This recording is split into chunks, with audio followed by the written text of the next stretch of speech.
So Dave, one of the questions that we get asked all the time is, what's the value? As we talk to new executives, new leaders, new CEOs, just give us your perspective on, what someone that's unfamiliar with the method, how they would see the value. Yeah, I think, Brian, put simply, it creates alignment within the team.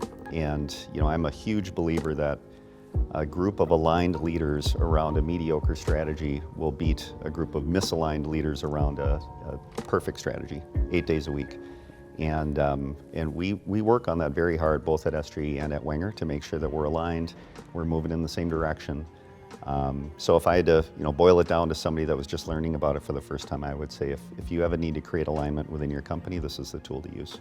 Can you just express the progress that the teams have made as you've implemented the work excellence method between both organizations? You've had immense success at SJE.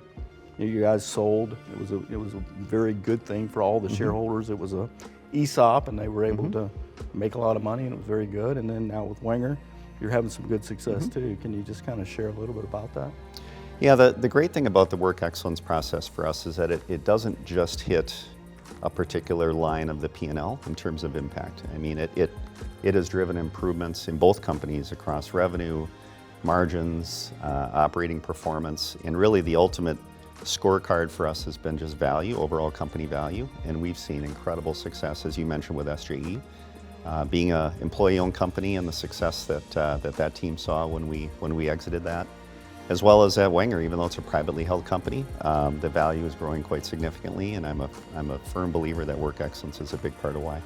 I think the workshop is fantastic because it brings everybody together to learn in a broader environment where there's better back and forth, there's better asking of questions, they're bouncing ideas off of each other, not only with you and Steve, and I think that's probably the biggest value that workshop brings. I'm a big fan of it, and we've heard just great feedback from our leaders and the folks that have gone through it. When I was in the workshop with you and your leadership team, I asked the question of you and the leadership team, who owns the pace of work?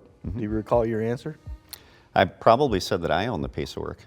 And I think the hardest part of a role like mine or any senior leader is knowing how hard to push your foot on the gas and maybe when to pump the brakes. Right. And this process really does help me, solve those questions as well, because I can look at what is on the plan and pretty clearly see there's no way we're going to get this done. So that's another very positive outcome of it.